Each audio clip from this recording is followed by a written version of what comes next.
আগামী কয়েকদিন ওয়েদার কেমন?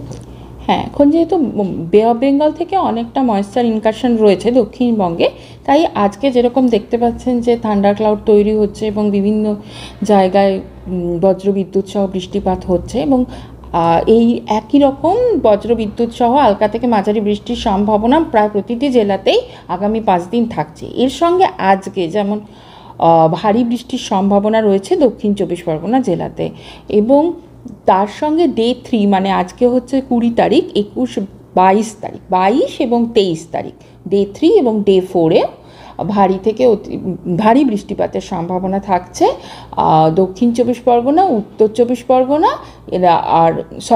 দক্ষিণ 24 পরগনা, ইস্ট ওয়েস্ট মিদনাপুর জেলাতে 22 তারিখে, এবং 23 তারিখে দক্ষিণ 24 পরগনা, ইস্ট ওয়েস্ট মিদনাপুর ও বাঁকুড়া জেলাতে।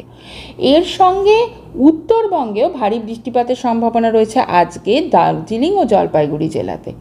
আর এমনিতে হালকা থেকে মাঝারি বৃষ্টিপাত প্রতিটি জেলাতেই প্রায় প্রত্যেক দিনই বজ্রবিদ্যুৎ সহ রয়েছে আগামী 3 দিন উত্তরবঙ্গের ক্ষেত্রে এবং আগামী 5 দিন দক্ষিণবঙ্গের ক্ষেত্রে।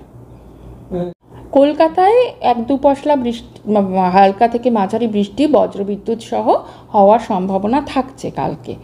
আর সেই সঙ্গে টেম্পারেচার মোটামুটিভাবে 32 ডিগ্রি, আজকের সর্বোচ্চ তাপমাত্রা থাকার সম্ভাবনা ছিল 33 ডিগ্রি, আর কালকে সকালে সর্বনিম্ন থাকার সম্ভাবনা 28 ডিগ্রি, এবং কালকে সর্বোচ্চ থাকার সম্ভাবনা আছে 32 ডিগ্রি সেলসিয়াসের কাছাকাছি, বা 32-33 ডিগ্রি সেলসিয়াসের কাছাকাছি, এবং এই রকমই মোটামুটি একই ধরনের একটা আবহাওয়া থাকার সম্ভাবনা রয়েছে কালকেও।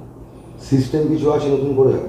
এখনই নেই, একটা লো প্রেশার, একটা সার্কুলেশন তৈরি হয়েছে যেটা মায়ানমার কোস্টের কাছে রয়েছে, সেটা আস্তে আস্তে এই দিকে মুভ করে আসবে, নর্থ ওয়েস্ট বে অফ বেঙ্গলের দিকে চলে আসবে, সেটা 22 তারিখ নাগাদ আসবে, এবং তারপরে ওটা লো প্রেশার ফর্ম করার সম্ভাবনা রয়েছে 25 তারিখ নাগাদ। তারপরে আমরা ওটা সম্পর্কে আপডেট দেবো, আপাতত কিছু নেই, আপাতত এই পর্যন্তই মানে আমরা বলবো।